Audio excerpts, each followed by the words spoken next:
Le peuple, vous, moi, ceux qui ont des choses à dire et à redire, ceux qui ont envie de donner leur point de vue sur le monde et sur le futur enviable ou non qu'ils imaginent, peuvent venir parler à notre micro. Nous sommes à Lyon, pour le moment, mais tentez votre chance par mail, il se peut que nous passions près de chez vous.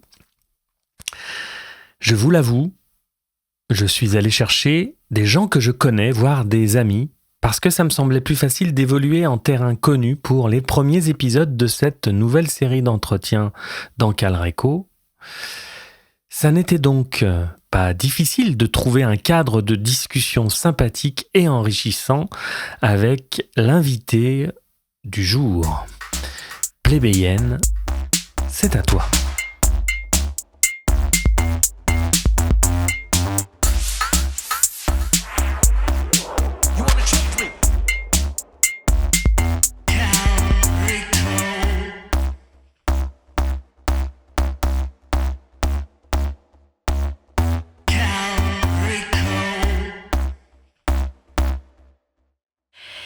Moi, je m'appelle Floriane Durin, je suis comédienne et chanteuse. Mon activité principale, elle se situe au théâtre. Je fais un petit peu d'audiovisuel, un peu de voix, mais c'est principalement sur les plateaux de théâtre que je sévis. Voilà. Et puis, j'ai monté une compagnie avec 2 copains acteurs il y a 6 ans de ça. Qui s'appelle la compagnie La Douce, qui m'emmène aussi à d'autres endroits, puisque ça veut dire que je deviens, avec mes copains, porteuse de projets. Et ça fait réfléchir autrement, puisque je ne suis plus simplement interprète, et plus au service du désir de metteur en scène. Mais tout d'un coup, je m'empare de mes propres histoires, et puis je m'en empare collectivement beaucoup, puisque le collectif est une chose qui m'intéresse profondément. Ok, alors faisons plus ample connaissance avec Floriane. Artiste comédienne, on va parler de théâtre car c'est son endroit de prédilection.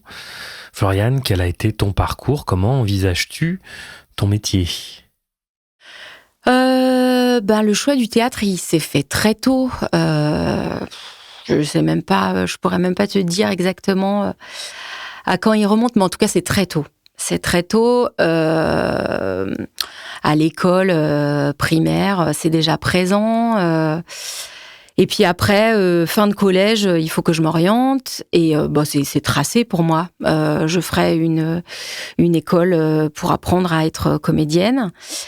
Donc, je vais faire un parcours hyper classique, c'est-à-dire que je vais avoir un bac littéraire avec une option théâtre. Je vais charger au maximum le théâtre, donc avoir 7 heures de théâtre par semaine et essayer d'y passer le plus de temps possible. Et puis ensuite, je sors, j'ai 1 an pendant lequel je vais un peu à la fac en histoire de l'art, mais plus pour écouter des gens qui racontent des trucs chouettes que vraiment pour la fac, parce que je sais que c'est pas là que je veux aller.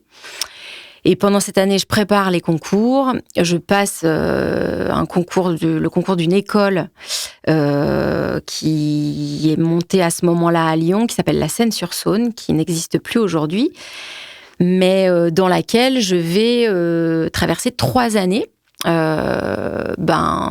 avec un groupe et pendant laquelle on va avoir des tas d'intervenants et on va apprendre des techniques vocales, techniques corporelles, l'histoire du théâtre, petit à petit.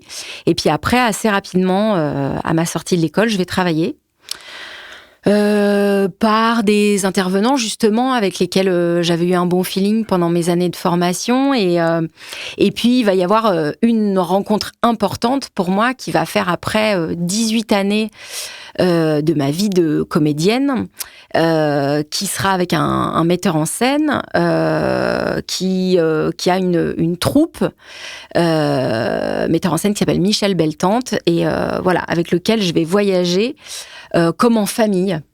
Et c'est vraiment cette notion-là qui va être hyper importante pour moi et la joie que j'aurai sur le plateau, elle va être beaucoup, beaucoup portée par cette notion de famille, de troupe.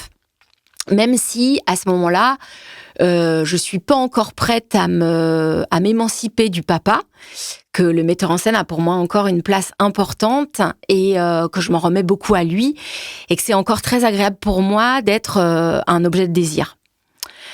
Ce qui va changer, hein, tu penses bien que si je te dis ça, c'est pour préparer la suite. Et la suite, c'est il y a quelques années, avec des copains justement qui traversaient la même aventure que moi, on se dit qu'on a envie de raconter nos histoires. On se dit qu'aucun d'entre nous n'a de velléité d'être chef, que ça nous intéresse pas du tout et qu'il y a un truc qui nous met même mal à l'aise. Et donc on se dit peut-être en fait ensemble, on pourrait raconter des histoires. Donc, on crée notre collectif qu'on va appeler La Douce. Et ça, c'est aussi un choix politique. Parce qu'on est persuadé que un travail dans la douceur et la bienveillance fait naître des choses chez l'humain, je pense, plus profondes, en tout cas pour nous, certainement plus joyeuses. Et donc plus génératrice de désir et d'énergie, parce que porter une structure, ça demande beaucoup d'énergie, et que voilà, quitte à le faire, autant le faire dans la douceur et la bienveillance, qui n'empêche pas du tout, à notre sens, ni la colère, ni la révolte, ni la verticalité. Il ne s'agit pas d'être des ravis de la crèche, mais c'est une vraie posture politique, une décision d'entrer dans le monde.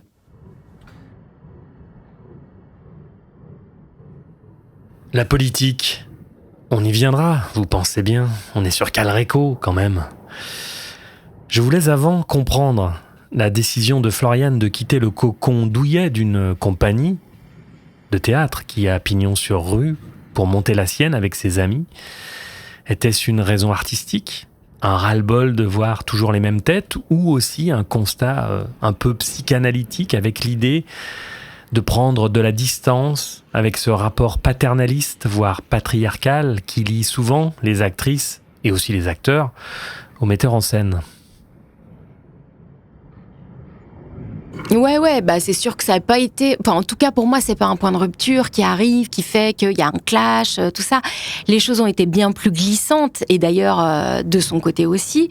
C'est-à-dire qu'en fait, le rapport au metteur en scène, petit à petit, quand on prend en main son outil de travail, je crois que c'est comme tout ouvrier face à un patron, en fait. Quand on se rend compte que on est capable de s'émanciper, on est capable d'être une vraie force de proposition, et tout d'un coup, avec effectivement en parallèle tout un chemin de vie, des prises de décision, de plein d'endroits d'émancipation, tout d'un coup ça devient comme une sorte d'évidence. Alors après, c'est accompagné quand même de clashs humains.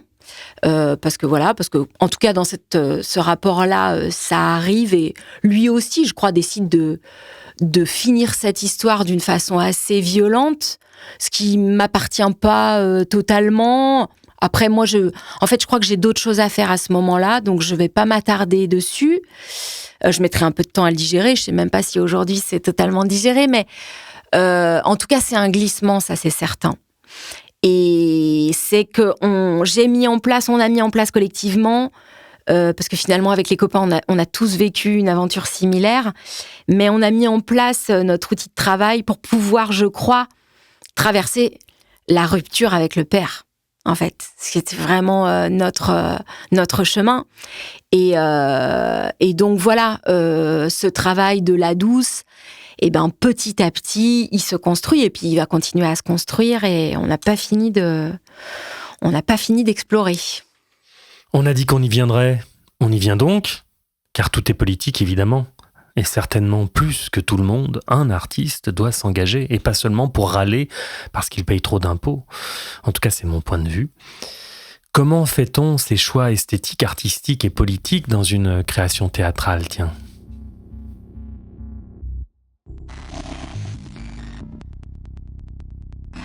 Alors, l'axe politique, je crois que... Alors, c'est pas du théâtre politique à proprement parler. En revanche, on a un axe éthique et politique. mais je crois comme dans tout acte de création finalement, même si on n'en est pas maître, même si on l'a pas conscientisé. Mais pour nous, la valeur du collectif, elle est hyper importante. Elle est très complexe parce que ça demande, c'est l'art du compromis. Et l'art du compromis, c'est pas le non-choix, hein. Au contraire, c'est pour moi le choix ultime. C'est savoir qu'est-ce qui est profondément important pour soi et qu'est-ce qu'on peut lâcher. Et en fait, on n'a pas tous les mêmes terrains on n'a pas tous la même hiérarchie dans les choses, dans les idées et tout ça. Et en fait, c'est apprendre qu'on peut créer quelque chose qui sera la somme des choses importantes pour les uns et les autres, en fait. Et ça va donner une vraie identité. C'est-à-dire qu'un collectif, c'est pas quelque chose de tiède ou quelque chose de flottant parce que du coup, on voit pas trop. Non, au contraire. En fait, un collectif, c'est la réunion de différents individus, mais les collectifs sont pas tous les mêmes. Le collectif de la Douce est singulier parce qu'il est composé de nos 3 identités, et même plus largement, puisqu'on travaille pas que à 3. Quand on est en création, on a différents collaborateurs artistiques, et du coup, on vient chercher aussi chez eux des propositions, des identités qui vont construire. Et il n'y a pas de question de « moi j'ai le final cut », parce que chez plein de metteurs en scène, il y a des metteurs en scène qui sont pas des tyrans, hein, et qui laissent les équipes artistiques voyager et tout ça, mais qui ont le final cut parce que ça doit, au final, ils tiennent une sorte de barre. Nous, on décide qu'en fait, le bateau va pouvoir se diriger un peu tout seul. En tout cas, qu'on va successivement prendre la barre et puis à des moments la lâcher. Puis on verra bien aussi avec les éléments qui sont autour de nous où est-ce que ça nous emmène. Et donc ça, c'est pour le côté politique. Le côté esthétique, on est tous les 3 des enfants de la pop culture. On est nés dans les années 70, on a grandi dans les années 80. On a bouffé de la télé, voilà, comme c'est pas permis. On est fan de séries, d'art visuel, de musique. On aime la pop culture en général. Et du coup, on amène ça au cœur de nos créations, que ce soit une pop très colorée ou une pop plus dark. C'est notre entrée en contact avec les œuvres. Et pour l'instant, mais c'est en train de bouger, et ça va changer de plus en plus, on est plutôt sur du répertoire classique, qu'on déconstruit, qu'on aime déconstruire, qu'on aime aller questionner, aller bousculer un peu.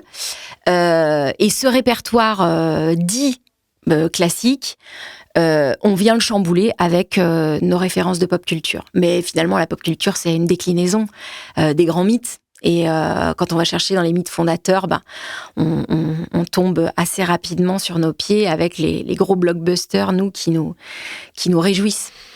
Floriane, au sein de La Douce, propose aussi depuis peu une forme qui s'écarte du théâtre classique, du théâtre tout court d'ailleurs. Il s'agit d'une conférence gesticulée. D'abord, pour ceux qui ne connaîtraient pas le principe, qu'est-ce qu'une conférence gesticulée ? Et puis comment, Floriane, toi, tu l'abordes, cet exercice-là ? Alors, une conférence gesticulée, c'est pas une forme qui est réservée aux acteurs, déjà. C'est important de le dire. C'est un outil d'éducation populaire, un outil d'émancipation. Les conférences gesticulées, elles sont prises en charge par des citoyens et citoyennes qui décident de dénoncer une forme de domination qu'ils ont subie au cours de leur vie. Donc les sujets sont hyper divers. Ce qui est propre aux conférences gesticulées, c'est que c'est la réunion entre un récit de vie qui est au centre. Pourquoi on appelle conférence gesticulée ? C'est parce qu'on n'est pas des experts, on est des gesticulants, des gens qui bougeons, qui vivons, qui interagissons. Par contre, on est en capacité d'élaborer une pensée, et plus précisément une pensée politique, puisqu'une conférence gesticulée, c'est toujours un spectacle politique. C'est un spectacle politique de gauche, on pourrait dire d'ultra-gauche. Je sais pas, voilà, qu'est-ce qu'on met sous ce terme d'ultra, mais en tout cas, c'est vraiment une pensée politique de gauche dans laquelle on dénonce les trajets de domination. Donc, on a un récit de vie qui est central, qu'on va venir étoffer avec de la donnée froide, donc de la donnée scientifique. Voilà, on va chercher plein de références chez des auteurs, de la littérature, des podcasts, enfin bref, on vient étayer ça avec de la donnée froide, donc quelque chose qui nous met à distance.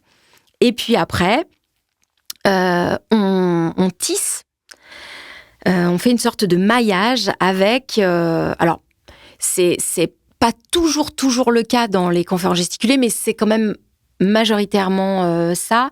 Et on amène un troisième fil, qui est une sorte de fil rouge, qui va nous permettre de faire un pas de côté quant à notre sujet. C'est une chose qui peut être un truc qu'on aime bien, une passion, un truc qu'on fait dans nos habitudes, voilà.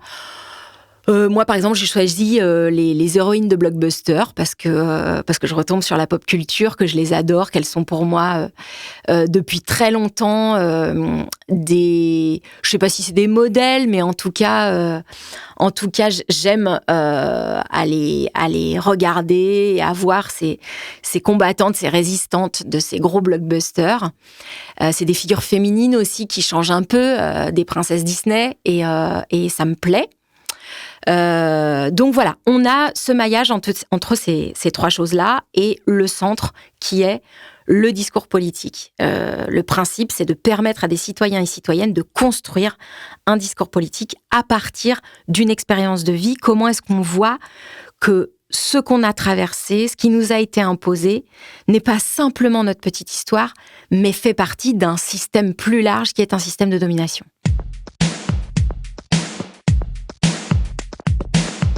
Moi, j'ai vu la conférence gesticulée de Floriane. C'est génial. C'est franchement génial et ça m'a donné envie de m'y coller moi aussi à cet exercice.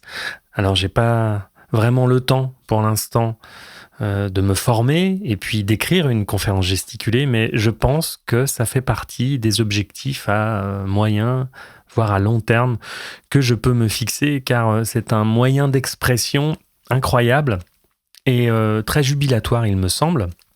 Et puis en plus, moi j'ai mon sujet, la domination du matérialisme dans ce monde de brut. Et donc, quel est le sujet de la conf de Floriane ? Et pourquoi ce sujet ? Alors mon sujet, c'est l'inceste. Et c'est l'inceste comme outil de domination pour le patriarcat, permettant l'entraînement de la masse à toutes les autres formes de domination. Alors j'ai choisi ce sujet parce que j'ai été victime d'inceste quand j'étais enfant.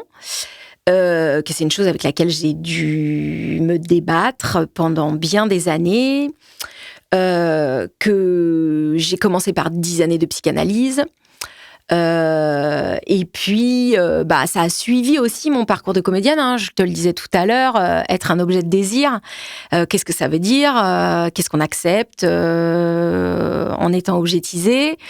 Voilà, tout ça s'est mis en place et puis je cherchais en fait comment est-ce que moi, en tant qu'artiste, j'allais transformer cette histoire de vie. Donc ça s'est passé par plein de choses. D'ailleurs, ça continue à passer par plein de choses que je crée avec une dessinatrice, une bande dessinée à partir d'un scénario que j'ai écrit. Et puis, un jour, je connaissais les conférences gesticulées par le créateur du départ qui s'appelle Franck Lepage, qui lui a fait des conférences notamment sur les politiques culturelles. Donc moi, je l'avais vu en conf et j'avais adoré cette forme. Qui change beaucoup de moi ce que je fais habituellement parce qu'il n'y a pas de texte, hein, on a un plan et on déroule notre pensée, mais par contre c'est quand même une forme d'improvisation. Alors les conférences gesticulées, on les monte collectivement et au sein de ma formation, par exemple, moi j'étais la seule à être actrice, tous les autres venaient de différents corps de métier avec des âges complètement différents, enfin, on avait vraiment... Là, pour le coup, des parcours et des sujets, des thématiques qu'on allait aborder qui étaient très différentes. Pour autant, le principe de la domination reste le même et le côté systémique est toujours bien présent. Donc, c'était très troublant, d'ailleurs, de pouvoir mettre en parallèle le monde de l'emploi et l'inceste. Et pourtant, il y a plein de choses qui se recoupent parce qu'on est dans une société patriarcale, on est dans une société capitaliste et libérale qui est fondée sur du pyramidal. Et donc, voilà, en fait, les trajets de domination, ils sont présents partout. Et alors, juste le truc, c'est que moi, je vais vraiment plonger dans la sphère intime, puisque je vais questionner la famille comme groupe social. Et voilà. Et donc, le moment où je me dis peut-être que c'est la bonne forme, c'est que j'entends un podcast sur le sujet qui s'appelle « Ou peut-être une nuit », dans lequel il y a une intervenante qui s'appelle Dorothée Ducy, qui est anthropologue et qui a écrit un ouvrage magnifique, magistral, hyper accessible et d'une intelligence vraiment rare, qui s'appelle « Le berceau des dominations, anthropologie de l'inceste ». Et en fait, quand j'entends ce podcast qui dure 6 heures, je suis bouleversée. En même temps, il y a une cogite qui vient, parce que j'ai un passé militant. J'essaye de m'engager politiquement. En tout cas, je suis engagée dans le mouvement des intermittents et précaires. J'essaie de réfléchir à la société dans laquelle je m'inscris. Et voilà. Et puis, voilà, j'ai un frère qui est activiste écologiste. Enfin, la politique, elle fait partie de mon quotidien, sans aller dans un parti, voilà. Mais en tout cas, je politise beaucoup de choses. Et à ce moment-là, je me dis, c'est magnifique, parce qu'en fait, ça réunit tout pour moi. C'est aligné. C'est-à-dire que c'est un moment où je me sens en capacité d'avoir suffisamment de distance par rapport à mon sujet, du point de vue intime, pour pouvoir y aller et pour livrer ce récit de vie. En même temps, j'ai 20 ans de bagage d'actrice qui font que la scène ne m'inquiète pas du tout. Au contraire, elle est plutôt jubilatoire pour moi. Et puis cette pensée politique, tout d'un coup, de capter qu'en fait, tout ça se rejoint sur un terrain qui est peut-être en fait ce que j'avais pas. Je combattais d'autres endroits de domination plus sociaux. Je combattais le MEDEF, je combattais les différents ministres du travail. Mais tout d'un coup, j'ai en ligne de mire le patriarche, en fait, mais que je peux voir à travers toutes ces entités, en fait. Et tout devient assez clair. Et donc, je me dis, OK, en fait, c'est la conf qu'il faut que je fasse. Il se trouve qu'à ce moment-là, on est lancé avec la Douce dans un cycle de création autour des figures féminines de résistance. On va plutôt du côté de la mythologie pour aller chercher nos figures, mais on se dit, en fait, c'est quoi ?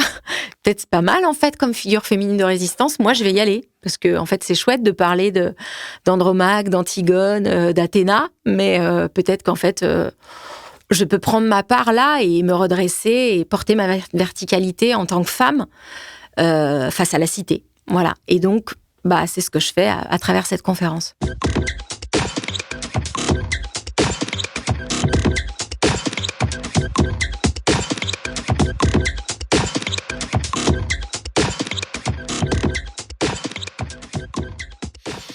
Quels sont les points de convergence entre inceste, capitalisme, patriarcat ?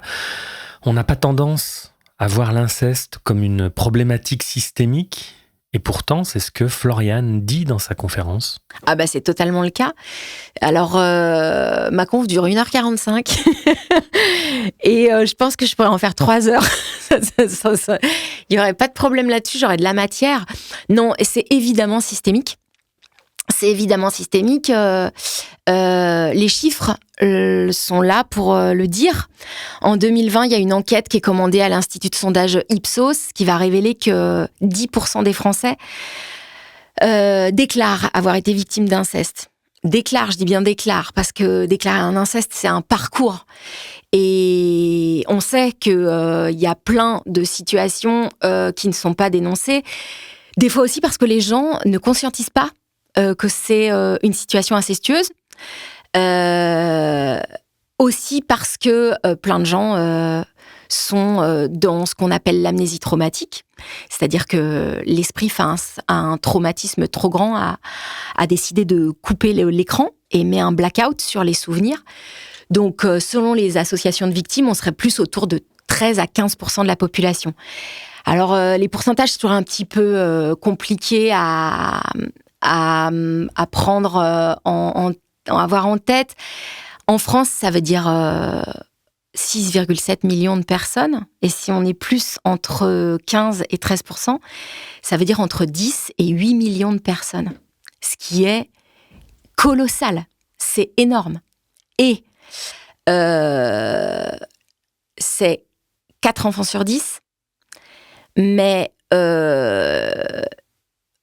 moi, je le vois à travers ma conférence, et pour en avoir discuté avec des professionnels de la santé, on peut quasiment se dire que c'est 100% des familles. Tous les composants de la famille ne seront pas touchés, mais toutes les familles sont construites sur un principe qui est, parce qu'on s'inscrit dans une société qui s'appelle la société patriarcale. C'est-à-dire que notre conception de la famille, elle a une histoire.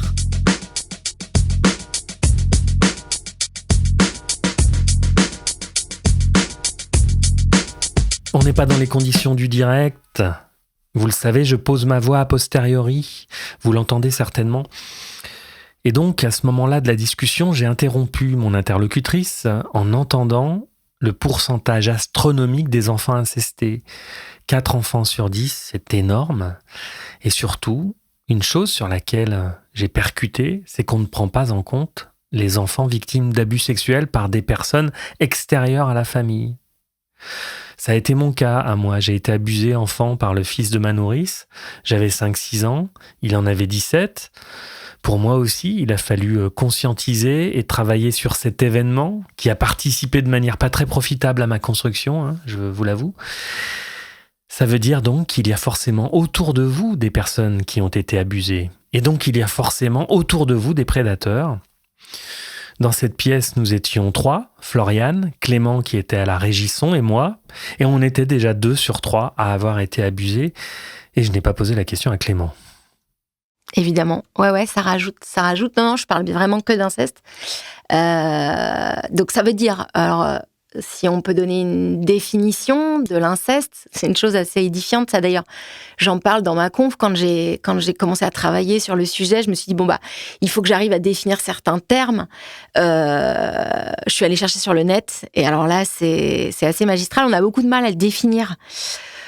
Moi, la définition que j'en donne, c'est alors l'inceste, ça veut dire qu'il y a un lien. C'est un acte intrafamilial.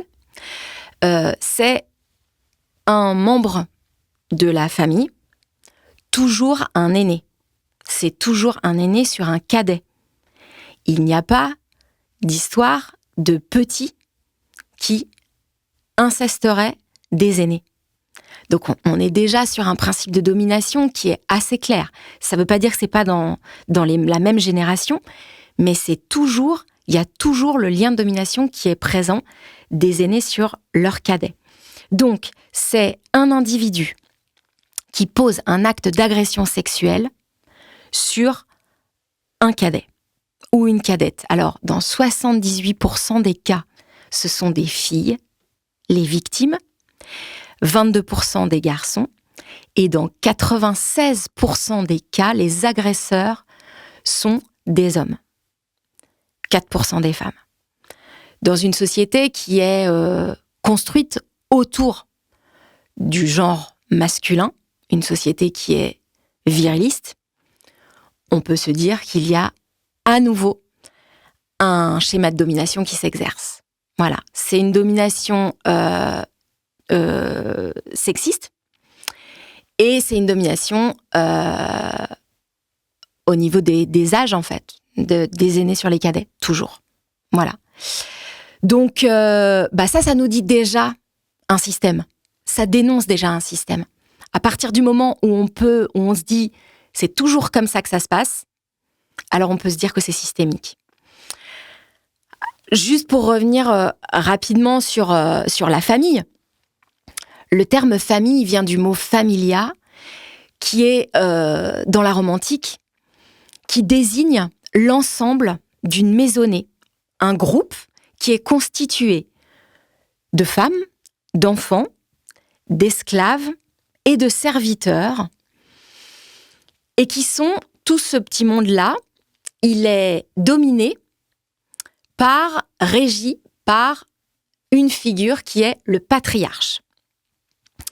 Le patriarche, il a le droit de vie et de mort sur tous les membres qui composent la maisonnée. Mais à cette époque-là, il n'y a pas encore de notion de lien de sang. C'est pas du tout, c'est vraiment le groupe qui constitue la maison. C'est un groupe social. Et c'est plus tard. C'est plus tard, alors je ne veux pas te dire de bêtises, je crois que c'est au XVIe siècle, qu'arrive la notion de filiation. À ce moment-là, je sais pas, on doit se dire « Ah, c'est hyper chouette ce groupe social là, avec un gars qui a le droit de flinguer qui il veut. » Donc, et si on disait que ce lien de sang qui est tellement fort et porteur de positivité, on en faisait la suite en fait. Donc ça dit quelque chose. Quand on utilise l'étymologie d'un terme, elle dit quelque chose. Elle dit quelque chose d'un principe de domination. Donc, ce qui va après être sur le fronton de nos mairies, à une époque sombre de l'histoire, travail, famille, patrie, faut quand même se dire que ça vient de là. Ça vient du patriarche qui a le droit de vie et de mort sur tous les membres de la maisonnée. On est parti pour que s'exercent des liens de domination exceptionnels. Et ce qui est intéressant avec la famille, c'est qu'on est à l'origine des êtres. L'inceste, c'est un meurtre psychique. C'est-à-dire que incester un enfant, c'est tuer un enfant. Quel que soit l'acte incestueux, c'est un meurtre. L'inceste, c'est un meurtre psychique. Moi, je peux... c'est une des choses, d'ailleurs, qui, dans le podcast, ou peut-être une nuit, m'ont bouleversée, en fait, est venue, mais était tellement juste par rapport à... J'avais jamais pu le formuler comme ça, mais ça m'est apparu comme une totale évidence. Je vis avec une enfant morte de 11 ans en moi depuis que cet acte-là a été posé sur mon corps. Et c'est une chose forte, ça veut dire que 10% de la population, 10 à 15% de la population française est composée de morts vivants. C'est pas rien, quoi. C'est pas rien. Dans l'histoire de l'humanité, on parle de génocide. Entre 6,7 et 10 millions de personnes, on peut parler d'un génocide. Donc, voilà, c'est un sacré truc, et c'est un truc qui se passe au sein de la famille. Groupe dans lequel, normalement, groupe qui est censé nous protéger. C'est-à-dire que ce qu'on nous bassine à longueur de temps dans notre société, la famille, c'est le lieu refuge. Le danger viendra toujours de l'extérieur. Et c'est bien pour ça que c'est au cœur de ce groupe social que peuvent se déchaîner les trajets de domination. La famille, elle protège l'agresseur. Dans 80% des cas, la famille protège l'agresseur. Ça s'est passé dans mon cas, mais je crois qu'autour de moi, depuis que j'en parle, et c'est plus que la norme, en fait. Elles sont très rares, les familles qui, d'un coup, font bloc, condamnent et se mettent directement du côté de la victime. Et le parcours d'une victime, aujourd'hui, en France, c'est un parcours de combattant.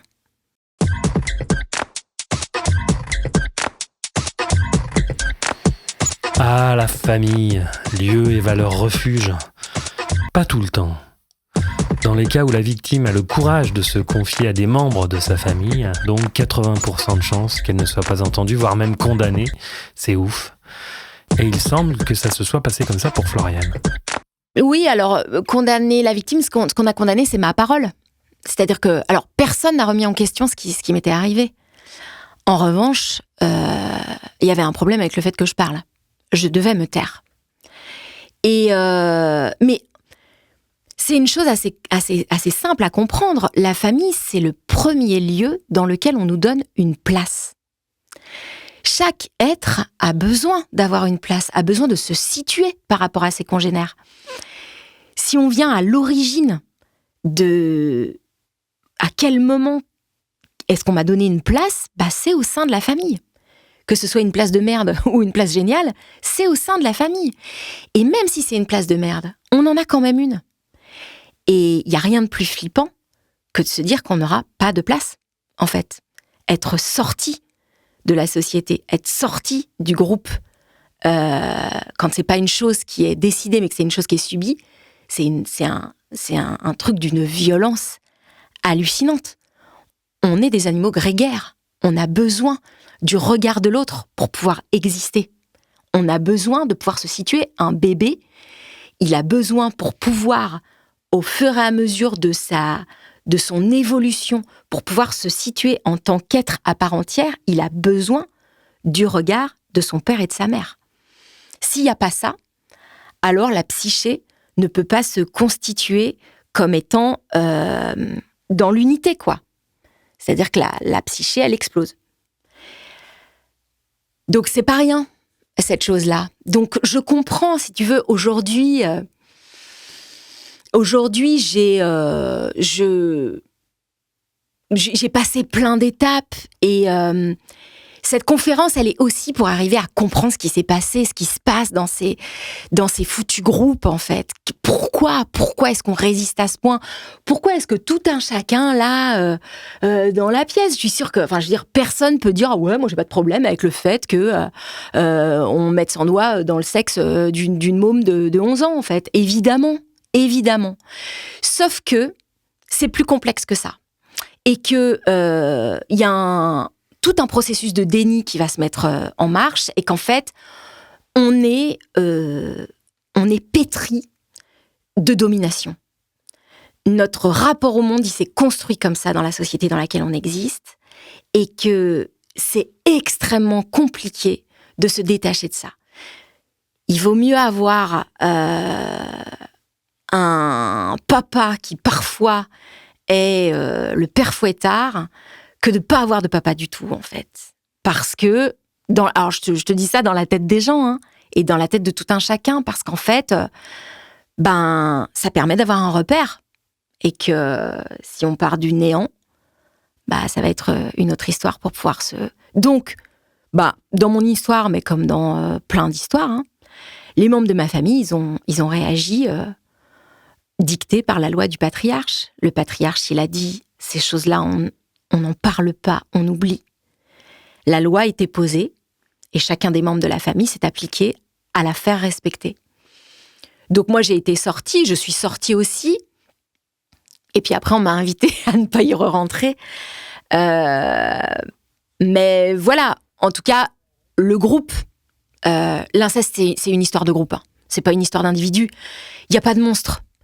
Les incesteurs, le profil d'un incesteur, ce que montre Dorothée Ducy dans son bouquin, et ce qui est vraiment troublant, le profil d'un incesteur, c'est pas du tout, mais comme le profil du violeur, c'est pas du tout l'image qu'on en a, la fiction qui nous a fait croire que un incesteur, c'est le tonton frustré qui a jamais touché ni un gars ni une meuf, qui se branlouille la nouille devant des films porno toute la journée et qui sort pas de chez lui et voilà. C'est pas du tout ça.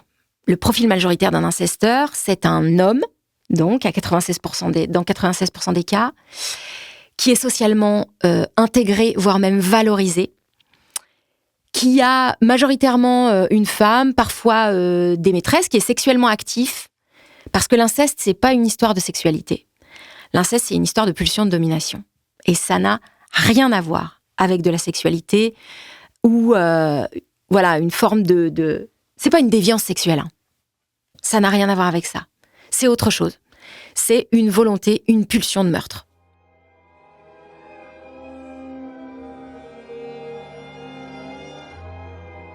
C'est pas que je veuille absolument démontrer que le capitalisme soit la cause de tous nos maux, même si ce ne serait pas vraiment difficile à faire, puisque nous vivons au sein d'un système capitaliste et que nous sommes tous un peu malades. Le capitalisme a eu son utilité, hein. Voilà, mais maintenant c'est fini. Allez, on sort, monsieur. On passe à autre chose, on passe au collectif. Ça n'empêche pas la liberté, ça n'empêche pas la liberté d'entreprendre comme certains en ont peur, ça n'empêche rien du tout, juste ça nous permettrait d'être plus en lien avec les autres, d'être plus humains. Bref, voilà, pas s'étendre là-dessus, mais est-ce qu'on pourrait dire que le capitalisme dans sa forme néolibérale, favorise toutes les dominations et donc entretient de fait un lien avec l'inceste. Floriane Durin. Pour moi, c'est indissociable. En tout cas, le lien entre patriarcat et capitalisme, il est indissociable. Le patriarcat met en place le capitalisme. Ça se passe comme ça. Pour moi, le capitalisme, c'est une forme, c'est la déclinaison économique du patriarcat. Je crois que certaines femmes, si c'est possible que certaines femmes s'en sortent, mais je ne crois pas que le capitalisme, il a intérêt, enfin, c'est un rapport de domination. Pour qu'il y ait des dominants, il faut qu'il y ait des dominés. Hein. Et je crois pas du tout que il peut avoir une forme de féminisme de marketing, mais je crois que le principe d'égalité, c'est pas du tout un truc qui intéresse le capitalisme, pas du tout. Et pour moi, il n'y a pas de capitalisme sans patriarcat. C'est, encore une fois, c'est une déclinaison, une forme, c'est la forme poussée du patriarcat, mais l'un ne va pas sans l'autre. D'ailleurs, il est mis en place par des hommes. Enfin, je veux dire, on peut s'en parler pendant 1000 ans, mais la réalité, c'est que c'est ça, en fait. C'est ça. C'est un autre système, mais toujours un système patriarcal.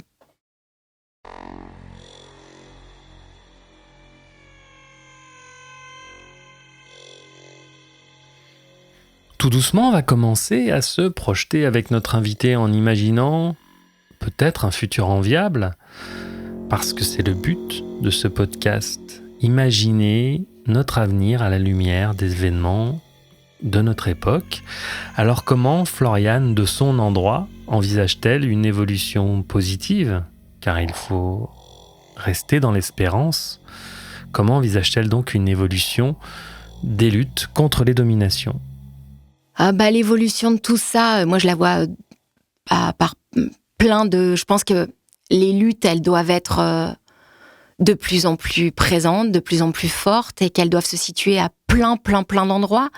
On est suffisamment nombreux pour aller explorer différents terrains. On n'est pas obligé d'être tous des activistes écologistes, des gender fluides, en fait, on peut militer les uns et les autres à différents endroits, mais en fait, on se rejoint tous. Pour moi, dans tout ce que j'ai pu traverser de lutte, en fait, ça se rejoint toujours. Ça se rejoint toujours. Et je parle dans ma conf de Hunger Games, qui est un film d'anticipation, alors qui vient de bouquins à la base, qui est une série de romans d'anticipation, et dans lequel le personnage principal, à un moment, va lancer une flèche pour faire exploser un dôme. Et dans ma conf, je dis que pour moi, ce dôme, c'est le dôme du patriarcat, mais on peut se dire que c'est le dôme du capitalisme aussi, parce que je pense que si le patriarcat tombe, le capitalisme tombe avec. Donc je pense que c'est par tous les petits, c'est la convergence des luttes qui fera le. Après, je crois pas au grand soir. Je crois qu'il y a un truc qui va sincèrement, sacrément nous mettre d'accord, c'est la planète.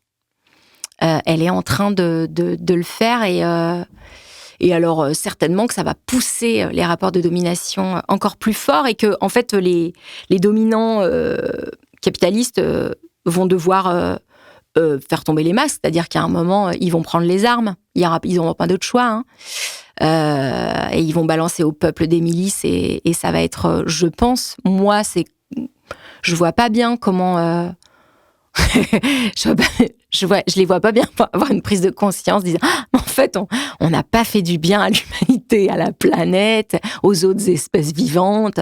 C'est vraiment pas. Non, en fait, je crois qu'il faut que on arrive à changer notre prisme. Mais non, je crois pas du tout.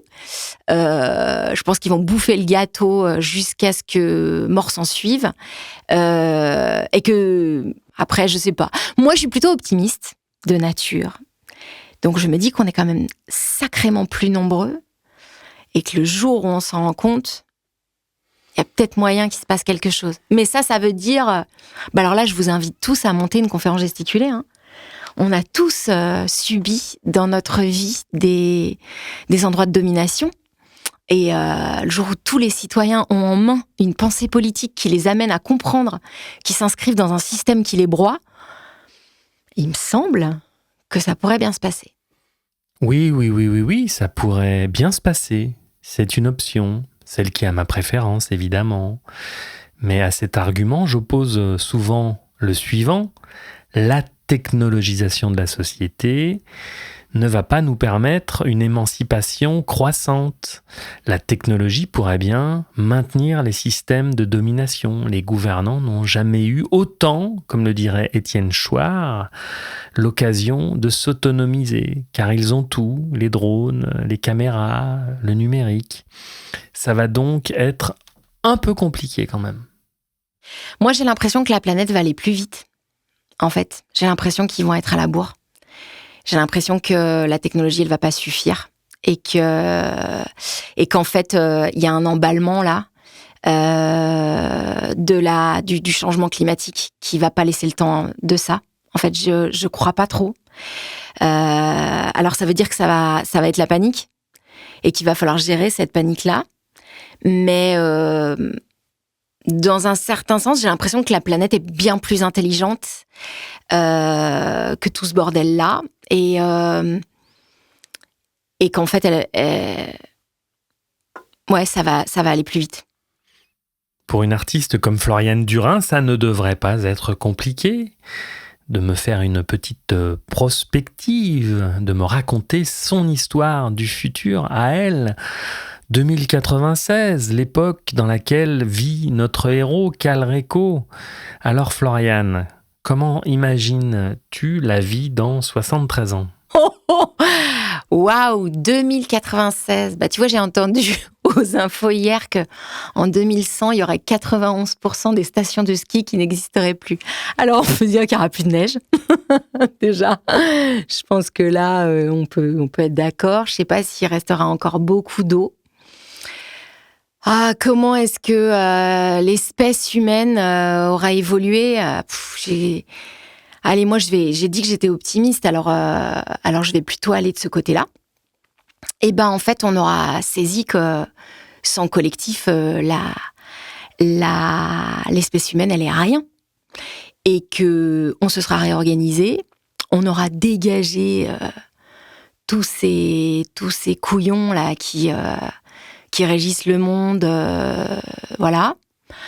Je sais pas qu'est-ce qu'on en aura fait. Est-ce qu'on on aura fait de la pâté pour chien et puis on les a mis dans les boîtes de conserve, j'en sais rien. Ça pourrait être une idée. Mais doucement, tout en douceur, on fera ça. Que l'humain aura évolué et aura compris que la domination est un système mortifère. Et l'être humain aura laissé la place aux vivants sur la planète et sera dans un esprit de coopération interespèces. Ça veut dire une réorganisation de l'habitat, ça veut dire une réorganisation complète, sociétale. Bon, ça veut dire que Mâcon fera plus lieu d'être. Mais bon, en même temps, en 2096, j'aurai du mal à encore tenir debout pour aller raconter ce que je raconte. Donc voilà, les générations suivantes auront balayé les questions de genre. En fait, il y aura plus de... On sera bien plus complexe que ça. Voilà, nos attributs sexuels ne seront plus déterminants pour notre vie et notre place au sein du groupe social. Et puis voilà, ça me paraît une bonne dystopie. Une utopie, alors. Ouais, plutôt.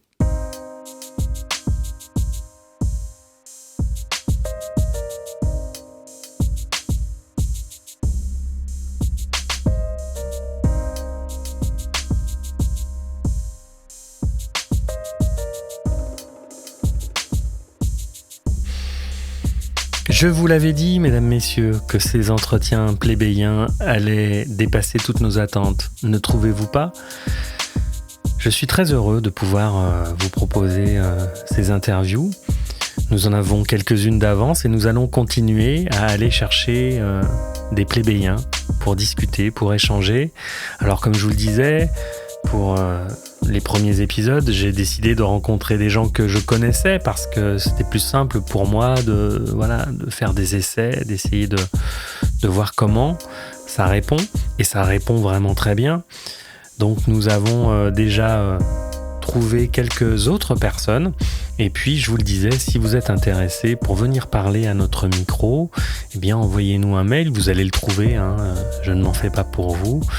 Et si vous n'êtes pas trop loin de Lyon, vous pourrez venir nous rejoindre au studio. Et puis, comme je le dis aussi, nous nous déplaçons, notamment pour les interviews des personnalités. Et il se peut qu'on passe près de chez vous. Et dans ce cas, on fera un saut et puis on discutera. Voilà, nous avons choisi de ne pas monétiser nos contenus parce que dans notre idéal, nous ne souhaitons pas être dépendants des plateformes ou des annonceurs pour financer notre projet. C'est pas évident de garder cette ligne et peut-être que nous finirons par craquer, rien n'est exclu, mais pour le moment, notre choix est de tenir cette indépendance en comptant sur votre accompagnement pour grandir et continuer à proposer du contenu que nous espérons de qualité. Nos seules sources de revenus sont donc vos dons. Si vous voulez faire un pas de plus avec nous, rejoignez-nous sur Patreon, que nous avons bien l'intention de continuer à développer. Nous aimerions en faire un lieu de rencontre et de discussion avec bien sûr du contenu supplémentaire et inédit. Le lien est dans la description. Vous pouvez aussi nous soutenir via PayPal ponctuellement. Et bien sûr, ce qui nous aide beaucoup, ce sont vos partages, vos commentaires, vos likes sur YouTube, TikTok et Insta, où vous pouvez nous rejoindre. On se retrouve donc bientôt dans les interviews de Calreco ou chez les plébéiens. D'ici là, respire, reste conscient et surtout, n'oublie jamais que tu vas mourir.